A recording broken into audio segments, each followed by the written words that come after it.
ನಮಸ್ಕಾರ ಸ್ನೇಹಿತರೆ, welcome back to Advik ಸೃಷ್ಟಿ ಕ್ರಿಯೇಷನ್ಸ್. ಇವತ್ತಿನ ವಿಡಿಯೋದಲ್ಲಿ ನಾವು 6 ತಿಂಗಳು ಮೇಲ್ಪಟ್ಟ ಮಕ್ಕಳಿಗೆ ಏನೆಲ್ಲ ಆಹಾರನ ಕೊಡ್ಬೋದು ಅನ್ನೋದ್ರ ಬಗ್ಗೆ ನೋಡೋಣ. ಮೊದಲನೇದು ಕ್ಯಾರೆಟ್ ಪ್ಯೂರಿ. ಕ್ಯಾರೆಟ್ ಪ್ಯೂರಿಗೆ ಕ್ಯಾರೆಟ್ನ ಚೆನ್ನಾಗಿ ತೊಳ್ಕೊಳ್ಬೇಕಾಗತ್ತೆ ಮೊದಲನೇದಾಗಿ. ಹಾಗೆ ಆನಂತರ ಸಿಪ್ಪೆಯನ್ನು ನೀಟಾಗಿ ತೆಗೆದುಕೊಳ್ಬೇಕಾಗತ್ತೆ ಕ್ಯಾರೆಟ್ದು. ಆಮೇಲೆ ಕ್ಯಾರೆಟ್ನ ಸಣ್ಣ ಸಣ್ಣದಾಗಿ ಹಚ್ಕೋಬೇಕಾಗತ್ತೆ.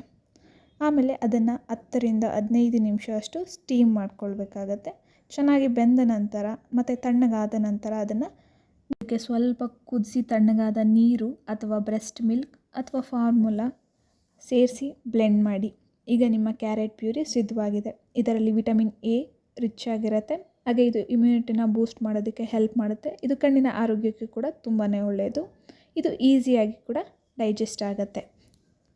ಸಮಯದಲ್ಲಿ ಒಂದು ಹೊಸ ಆಹಾರವನ್ನು ಮಾತ್ರ ಮಗುವಿಗೆ ನೀಡಿ.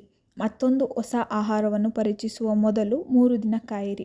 ಇದರಿಂದ ಮಗುವಿಗೆ ಅಲರ್ಜಿ ಪ್ರತಿಕ್ರಿಯೆ ಉಂಟಾಗುತ್ತದೆಯೇ ಎಂಬುದನ್ನು ಗಮನಿಸಬೇಕಾದ ಅಲರ್ಜಿ ಲಕ್ಷಣಗಳು ಯಾವ್ಯಾವಂದರೆ ಚರ್ಮದ ಮೇಲೆ ದದ್ದು ಅಥವಾ ಕೆಂಪು ಗುಳ್ಳೆಗಳು, ವಾಂತಿ ಅಥವಾ ಅತಿಸಾರ, ತುಟಿ, ಮುಖ ಮತ್ತು ನಾಲಿಗೆಯಲ್ಲಿ ಊತ, ಉಸಿರಾಟದ ತೊಂದರೆ ಆದರೆ ತಕ್ಷಣ ವೈದ್ಯರನ್ನು ಸಂಪರ್ಕಿಸಿ.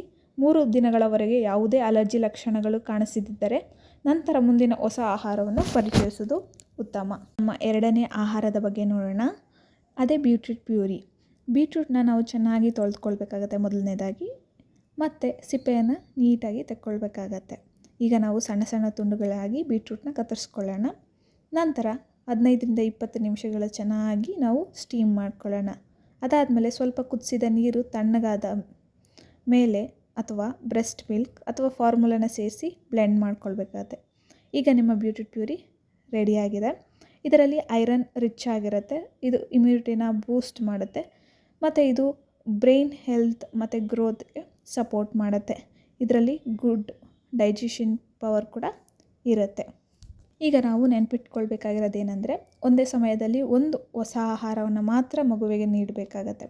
ಮತ್ತೊಂದು ಹೊಸ ಆಹಾರವನ್ನು ಪರಿಚಯಿಸುವ ಮೊದಲು 3 ದಿನ ಕಾಯಬೇಕು. ಇದರಿಂದ ಮಗುವಿಗೆ ಅಲರ್ಜಿ ಪ್ರತಿಕ್ರಿಯೆ ಉಂಟಾಗುತ್ತಿದೆಯೇ ಎಂಬುದನ್ನು ಗಮನಿಸಬೇಕಾದ ಅಲರ್ಜಿ ಲಕ್ಷಣಗಳು ಯಾವುವಂದರೆ ಚರ್ಮದ ಮೇಲೆ ದದ್ದು ಅಥವಾ ಕೆಂಪು ಗುಳ್ಳೆಗಳು, ವಾಂತಿ ಅಥವಾ ಅತಿಸಾರ, ತುಟಿ, ಮುಖ ಅಥವಾ ನಾಲಿಗೆಯಲ್ಲಿ ಊತ ಇರೋದು, ಉಸಿರಾಟದ ತೊಂದರೆ ಆದರೆ ತಕ್ಷಣ ವೈದ್ಯಕೀಯ ಸಹಾಯ ಪಡೆಯಬೇಕಾಗತ್ತೆ.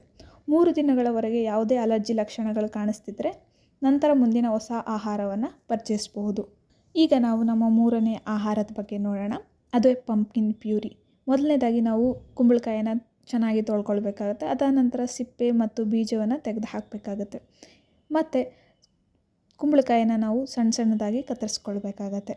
ನಾವು 10 ರಿಂದ 12 ನಿಮಿಷ ಆವಿಯಲ್ಲಿ ಇದನ್ನು ಬೇಯಿಸ್ಕೋಬೇಕು. ಇದಕ್ಕೆ ನಾವು ಸ್ವಲ್ಪ ಕುದಿಸಿ ತಣ್ಣಗಾದ ನೀರು ಅಥವಾ ಬ್ರೆಸ್ಟ್ ಮಿಲ್ಕ್ ಅಥವಾ ಫಾರ್ಮುಲಾನ ಸೇರಿಸಿ ನೀಟಾಗಿ ಬ್ಲೆಂಡ್ ಮಾಡ್ಕೋಬೇಕಾಗತ್ತೆ. ಈಗ ನಮ್ಮ ಪಂಪ್ಕಿನ್ ಪ್ಯೂರಿ ರೆಡಿಯಾಗಿದೆ. ಇದರಲ್ಲಿ ವಿಟಮಿನ್ ಎ ರಿಚ್ ಆಗಿರುತ್ತೆ. ಇದು ನಮ್ಮ ಇಮ್ಯುನಿಟಿನ ಬೂಸ್ಟ್ ಮಾಡುತ್ತೆ. ಇದು ಈಸಿಯಾಗಿ ಕೂಡ ಡೈಜೆಸ್ಟ್ ಆಗುತ್ತೆ. ಇದು ನಮ್ಮ ಗ್ರೋತ್ಗೆ ತುಂಬಾ ಉಪಯೋಗ ಅಂತಲೇ ಹೇಳ್ಬೋದು. ನಾವು ಈಗ ನೆನಪಿಟ್ಕೊಳ್ಬೇಕಾಗಿರೋ ವಿಷಯ ಏನಂದರೆ ಒಂದೇ ಸಮಯದಲ್ಲಿ ಒಂದು ಹೊಸ ಆಹಾರವನ್ನು ಮಾತ್ರ ಮಗುವಿಗೆ ನೀಡಬೇಕು. ಮತ್ತೊಂದು ಹೊಸ ಆಹಾರವನ್ನು ಪರಿಚಯಿಸುವ ಮೊದಲು 3 ದಿನ ಕಾಯಬೇಕು.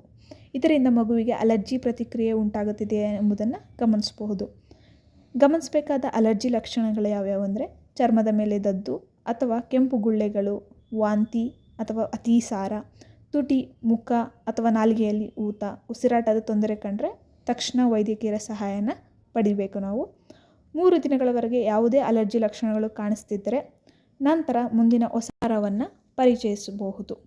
ಈ ವಿಡಿಯೋ ನಿಮಗೇನಾದರೂ ಇಷ್ಟ ಆದರೆ ಲೈಕ್ ಮಾಡಿ, ಶೇರ್ ಮಾಡಿ, ಹಾಗೆ ಕಮೆಂಟ್ ಮಾಡೋದನ್ನು ಮರಿಬೇಡಿ. ನೀವೇನಾದರೂ ಈ ಚಾನಲ್ಗೆ ಹೊಸಬರಾಗಿದ್ದರೆ ದಯವಿಟ್ಟು ಸಬ್ಸ್ಕ್ರೈಬ್ ಮಾಡಿಕೊಂಡು ವೀಡಿಯೋಸ್ನ ನೋಡಿ. ಇದೇ ರೀತಿಯಾದ ರೆಸಿಪಿಗಳು ಈ ಚಾನಲ್ನಲ್ಲಿ ಬರ್ತಾ ಇರುತ್ತೆ. Thank you for watching.